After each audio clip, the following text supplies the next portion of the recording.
안녕하십니까. 조갑제TV 시청자 여러분, 저는 조갑제닷컴의 조세별입니다. 지금 시각은 2021년 9월 16일 오후 3시를 가리키고 있습니다. 서울시 얘기를 좀 해보려고 합니다. 오세훈 시장이 참 외롭게 고군분투하고 있다라는 생각이 드는데요. 지난 13일 서울시 바로 세우기라는 제목의 입장문을 냈습니다. 지난 10년간 이 서울시의 곳간이 시민단체 전용 ATM기로 전락했더라.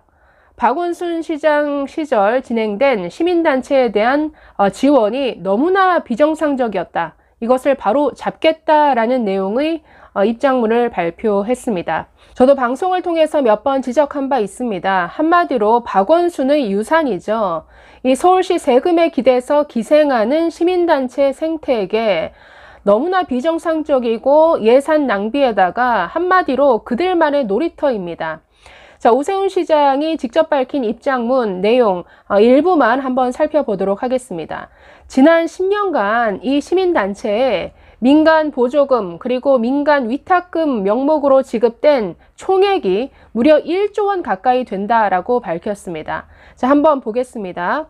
서울시는 지난 10년간 민간 보조금 또는 민간 위탁금이라는 명목으로 직접 또는 자치구를 통해 시민사회와 시민단체에 지원해 왔습니다. 마을, 도시재생, 사회적 경제, 주민자치, 협치는 말할 것도 없고 주거, 청년, 노동, 도시농업, 환경, 에너지, 남북교류 등 전통적으로 중앙정부와 민간 고유의 영역으로 인식되던 영역, 그리고 아직은 행정에 있어 생소한 분야에까지 대대적인 지원이 이루어졌습니다. 지난 10년간 민간 보조금과 민간 위탁금으로 지원된 총 금액이 무려 1조 원 가까이 됩니다.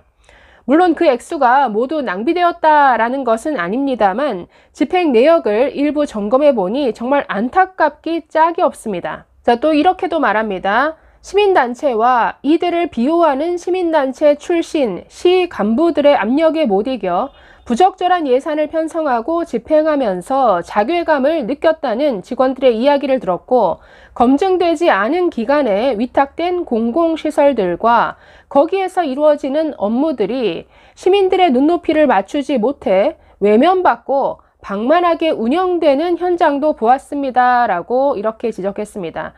사실 이런 현장은 저도 주변에서 매일 목격해 왔습니다. 저희 동네 주변에도 무슨 시민 활력소니 마을 공동체니 희한한 이름을 내건 이런 조직들이 건물 하나를 통째로 쓰면서 있는 것을 봅니다.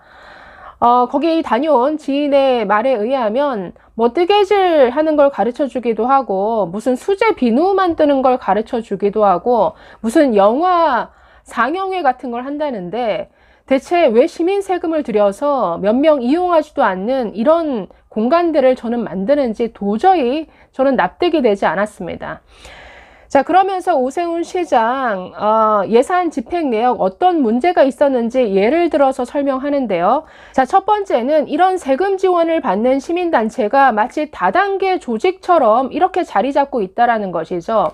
자, 예를 들어서 마을 공동체 사업을 한다 그러면 이 사업을 여러 단체에 지원해주는 그 지원 조직을 하나 또 만든다라는 것이죠, 중간에. 그러면서 그 지원을 받는 여러 단체들이 그 밑에 자리 잡고 있다라는 겁니다. 자, 이렇게 말합니다. 시민사회 분야 민간 위탁 사업은 일부 시민단체들을 위한 중간 지원 조직이라는 중개소를 만들어냈습니다. 특정 시민단체가 중간 지원 조직이 되어서 다른 시민단체들에게 보조금을 지급해 온 것입니다. 더욱 놀라운 것은 이러한 시민단체 지원이 소위 그들만의 리그 속에서 운영되었다는 것입니다. 시민단체 출신 인사들이 임기제 공무원으로 서울시 도처에 포진해 위탁업체 선정에서부터 지도 감독까지 관련 사업 전반을 관장했습니다. 그리고는 자신이 몸담았던 시민단체에 재정 지원을 하는 그들만의 마을, 그들만의 생태계를 만들었습니다. 이것도 모자라 중간 지원 조직이라는 창구를 각 자치구에도 설치하고 그것조차 또 다른 시민단체에 위탁해 운영토록 했습니다. 이것이야말로 시민단체 피라미드, 시민단체형 다단계라고 할 만한 것이 아닐까요? 아니, 중간 지원 조직을 왜 만듭니까? 처음부터 시에서 아니면 구에서 담당 공무원이 직접 관리하고 정산하고 예상을 집행하면 되는 것이죠. 조직이라는 걸 하나 더 만들면 어떻게 됩니까? 조직이란 게 하나 만들어지면 인력을 고용하게 되고 또 그 조직을 운영하기 위한 예산이 또 들어가는 것이죠.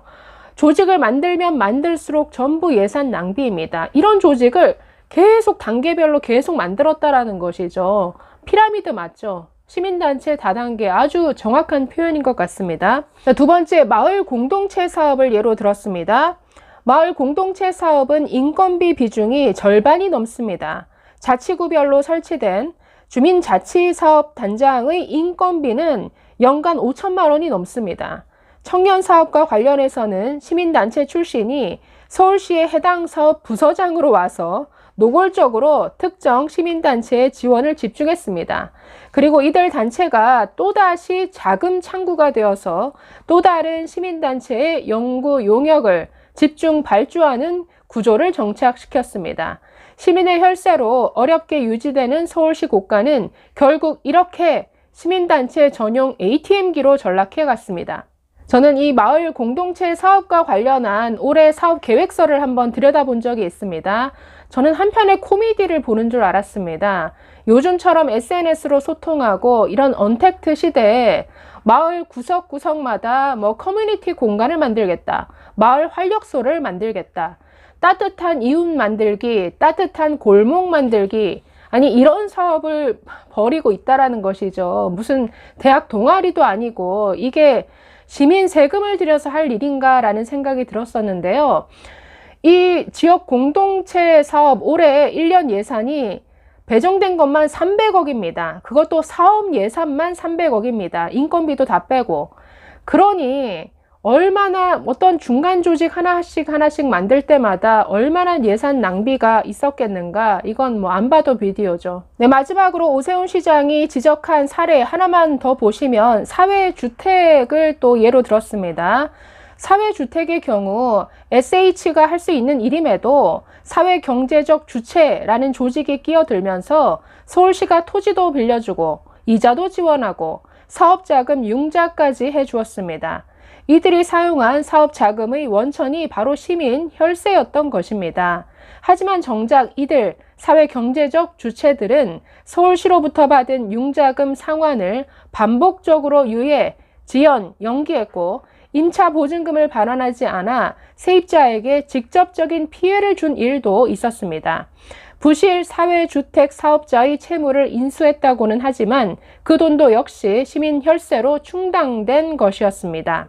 자, 그러면서 오 시장은 이런 잘못된 관행 이제부터 바로 잡겠다, 비정상을 정상화하겠다라고 선언했습니다. 자, 마지막으로 이렇게 말합니다. 시민의 혈세는 단 한 푼이라도 제대로 가치 있게 쓰여야 합니다. 민간 기업과 시민단체도 시 예산으로 공무를 수행한다면 공공기관과 다름없는 엄중한 책임을 져야 합니다. 그래서 저는 지난 10년간 시민사회 분야, 민간 보조와 민간 위탁 사업을 추진해오는 과정에서 뿌리 박힌 잘못된 관행을 바로잡고 모든 비정상적인 것들을 정상화하는 길을 가고자 합니다. 자, 이런 입장문을 밝혔습니다. 자, 앞으로가 참 쉽지 않을 것 같습니다. 오세훈 시장 굉장히 고군분투가 예상되는데 민주당이 장악한 서울시 의회가 자리 잡고 있고 또 이미 뿌리 내린 이 시민단체의 반발 굉장히 심할 것으로 보입니다. 시민단체 생태계 지금 너무 심각합니다. 2016년부터 2020년까지 이 시민단체 공모사업으로만 지원한 금액이 7천억이 넘습니다. 게다가 지난해 한 해에만 이런 지원금을 받은 시민단체 몇 군데인 줄 아십니까? 3,339곳입니다. 아니, 이렇게 많은 시민단체가 서울시에 필요한가요? 지난해 받은 3,339곳의 시민단체가 받은 지원액만 2,353억 원입니다. 이것도 아마 일부죠. 지금 이런 요지경입니다. 빨리, 정말 비정상이죠. 정상화해야 되는데 참 쉽지 않은 것 같아서 걱정입니다. 감사합니다.